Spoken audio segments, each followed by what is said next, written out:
Good morning. नमस्कार मित्रांनो. आज संडे. आज एक स्पेशल व्हिडिओ करतोय.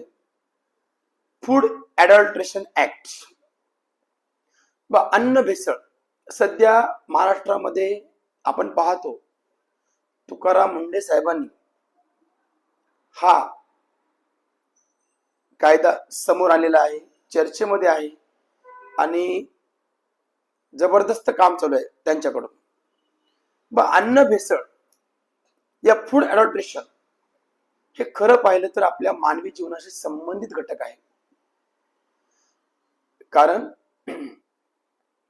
लहान बालके जेव्हा जे शरीराची ग्रोथ होते तेव्हा त्यांनी जे काही फूड कंझ्युम करतात त्यामध्ये जर भेसळ असेल तर त्या बालकांना भविष्यामध्ये फार मोठा प्रॉब्लेम निर्माण होऊ शकतो. आणि असे काही स्वतःच्या फायद्यासाठी कंपन्या असतील या कुठल्या मोठमोठ्या ऑथेंटिक संस्था असतील चुकीच्या पद्धतीनं फूड मध्ये भेसळ करत आहेत. आणि यासाठी भारतामध्ये एक कायदेशीर बाब म्हणून लागू आहे ते फूड ॲडल्ट्रेशन ऍक्ट. या कायद्याअंतर्गत जर विचार केला, ऍक्च्युली याचा इतिहास थोडा पाहू आपण. फूड ॲडल्ट्रेशन ऍक्ट 1954 म्हणजे भारत स्वातंत्र्य झाल्यानंतर पहिल्या 5-6 वर्षामध्ये हा कायदा बनवला गेला. 1955 मध्ये अंमलात आणला गेला. तो कायदा आतापर्यंत लागू होता. कधीपर्यंत? 2006 पर्यंत. 2006 ला तो कायदा रद्द करण्यात आला कारण त्या कायद्यामध्ये तेवढ्या मॉडर्न तरतुदी नव्हत्या. आणि नंतर 2006 मध्ये नंतर दुसरा एक कायदा आणला, FSSI food safety standard act 2006. त्या ॲडल्ट्रेशन फूड सेफ्टी शब्द त्या ठिकाणी वर्ड यूज केला. त्याचं कारण सांगतो. बऱ्याच वेळा काय होते, काही पदार्थामध्ये भेसळ दिसत नाही, परंतु जर एखादा ग्राहक त्या ओरिजिनल पदार्थाची किंमत देत असेल तर त्याला अपेक्षित आहे विकणाऱ्याने सेलरने त्याला ती ओरिजिनल वस्तू प्रदान केली पाहिजे. परंतु असं होताना दिसत नाही. तेव्हा तिथं त्या ठिकाणी हा शब्द वापरला, food safety and standard act. म्हणजे फूड मधली जे स्टँडर्डनेस आहे त्याचा दर्जा प्रत्येक प्रोडक्ट बनवणाऱ्या कंपनीला हा राखावा लागतो. जर असं काही घडलं, समजा दर्जा राखला गेला नाही, तर काय होऊ शकते, तर त्यांच्यावर कारवाई होऊ शकते. त्यांच्यावर कारवाई होऊ शकते. पण मुद्दा काय आहे, जेव्हा प्रत्येक पदार्थामध्ये भेसळ आजकाल मिळत आहे, मग याच्यावरती आपण केस करू शकतो का? हो, जरूर करू शकतो. याच्यावर न्याय निवाडा कोण देऊ शकतं, तर देऊ शकते FSSAI food safety standard authority of India. ही त्याच्यावरती बॉडी आहे आणि त्यांनी प्रत्येक पदार्थाचे प्रत्येक मटेरियलचे काही मानक दिले. मानक म्हणजे काही नियम दिले. फॉर एक्झाम्पल, कशाला भेसळ बनावी, कशा दर्जा स्टँडर्ड आहे नाही, या सगळ्याची एक नियमावली दिली. जर करता आपल्या आजूबाजूला अशा घटना घडत असतील तर प्रत्येक भारतीय नागरिकांनी याबद्दल जागरूक असणं गरजेचं आहे. आता भेसळ कोणती? दुधामध्ये पाणी मिक्स करणं ही भेसळ हो आहे. दुधामध्ये पाणी मिक्स करणे सुद्धा एक प्रकारची भेसळ आहे. कारण का? कारण तुम्ही पैसे जे घेता ग्राहकाकडून तर एकदम ओरिजिनल दुधाचे घेतले जातात, परंतु त्यामध्ये जर 25% पाणी 50% पाणी जर मिक्स करत असाल, याचा अर्थ त्या कस्टमरची फसवणूक आहे असा त्याचा अर्थ होतो. नंबर 2, आता आपण बघतो बरेचसे प्रोडक्ट पॅक बंद येतात मार्केटला. बालाजीचे पॉकेट असतील, कुठल्याही कंपन्या किंवा अमूल कंपनीच्या काही आईस्क्रीम असतील किंवा कुठलेही पदार्थ जर पॉकेटमध्ये विकत असतील तर त्या ठिकाणी MRP असते.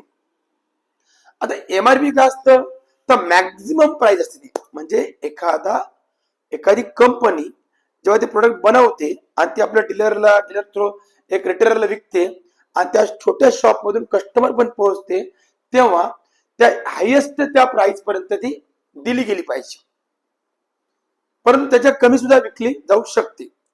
परंतु त्या पॉकेटवरती जे काही नियम दिले असतात की त्यामध्ये प्रोटीन एवढं आहे, त्यामध्ये कार्बोहायड्रेट एवढे आहेत, फॅट्स एवढे आहेत, ह्या सगळ्या गोष्टी जर त्यामध्ये असतील तर त्याचं प्रमाण बरोबर असेल तर काही हरकत नाही. आणि जर तसं नसेल तर त्यावर कारवाई होऊ शकते.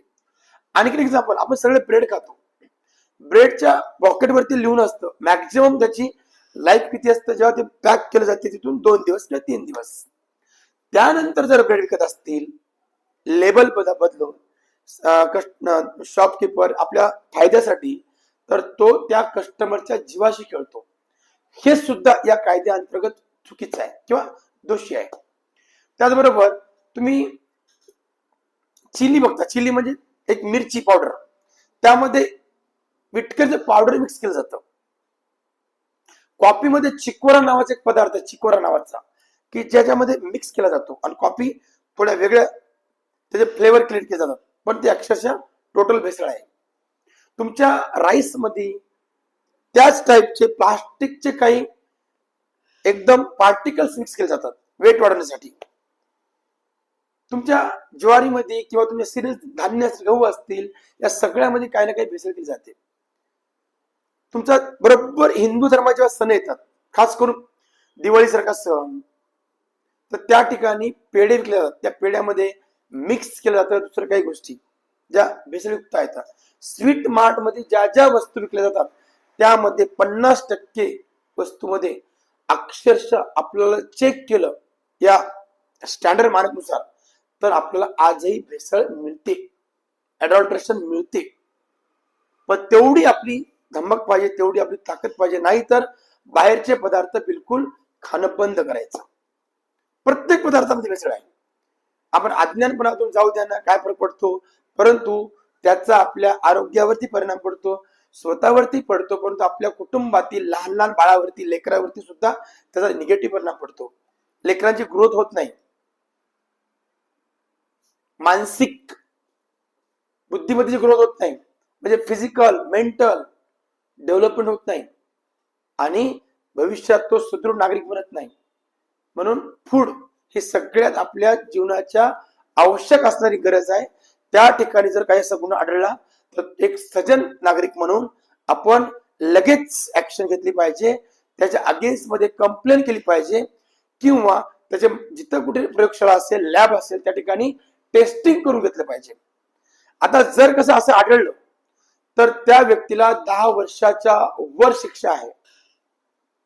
त्या व्यक्तीला जन्मठेप सुद्धा देऊ शकतात जर तसा मोठा गुन्हा आढळला तर. आणि त्याचं प्रॉपर काम कोण करत आहे तर तुकाराम मुंडे. खरंच त्या अधिकाऱ्याचं म्हणावं तितकं धन्यवाद मानावं लागेल.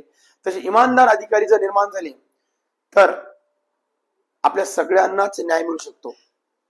आणि प्रत्येक डिपार्टमेंट मध्ये, कारण जेव्हा FSSAI काम करते, या ऍक्टचा वापर केला जातो, ज्या ठिकाणी आयुक्त आहेत जे ग्राउंडला काम करतात FDA अंतर्गत, फूड डिपार्टमेंटच्या अंतर्गत, तर त्यांनी सुद्धा खरंच लोकांच्या जीवाशी जे लोक खेळतात त्यांच्या अगेन्स्ट मध्ये कडक कारवाई करायला पाहिजे.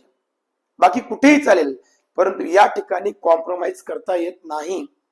जर करता एखादा बालक, एखादा ऍडमिशन्स एजचा विद्यार्थी जर कमकुवत झाला तर लाईफ टाइम त्या व्यक्तीला, म्हणजे पुढचे 60 वर्ष त्या व्यक्तीला जीवाशी हात धुवून बसावं लागतं, खूप त्रास सहन करावे लागतात. म्हणून जेव्हा IAS अधिकारी हे तुकाराम मुंडे साहेबांसारखे असतात समोर, तर असे अधिकारी प्रत्येक ठिकाणी जे करतात त्यांनी प्रॉपर काम केलं पाहिजे. आणि एक आपण नागरिक म्हणून सुद्धा आपण पण त्यांच्या नजरेत आणून द्यायला पाहिजे. कंप्लेंट तर करावी लागेल. सॉरी, एक मिनिट, कंप्लेंट तर करावी लागेल ना.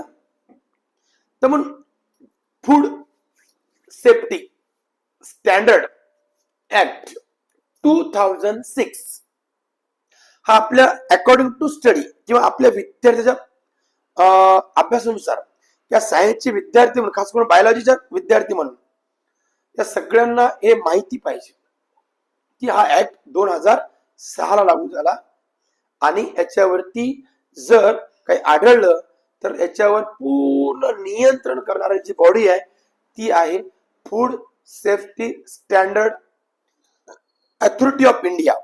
एक डिपार्टमेंट आहे आणि ते फूड डिपार्टमेंटच्या अंतर्गत काम करते. पण अन्न भेसळ ही सगळ्यात मोठी गुन्हेगारी प्रवृत्ती आज स्वतःच्या फायद्यासाठी चालू आहे. तर त्या ठिकाणी हा कायदा स्ट्रॉंग पद्धतीने आपल्याला लागू करता येते. पण स्पर्धा परीक्षेचे विद्यार्थी असतील, 11वी 12वीचे नीटचे विद्यार्थी असतील, त्यांना सुद्धा याच्या रिलेटेड प्रश्न येतात. कारण बायोलॉजी मध्ये 12वीच्या स्पष्ट उल्लेख आहे एनसीईआरटी मध्ये फूड ऍडव्हर्टाइज ऍक्टच्या संदर्भात. तरी विद्यार्थ्याच्या अनुषंगानं एक जागरूक नागरिक म्हणून आणि आपण सर्वसामान्य नागरिक म्हणून सुद्धा जर असं आढळलं तर प्रशासनाच्या निदर्शनास ही बाब आणून देणे आपली तेवढीच जबाबदारी असेल. त्यामुळं लक्षात ठेवा, FSSI food safety standard act 2006. Okay, thank you.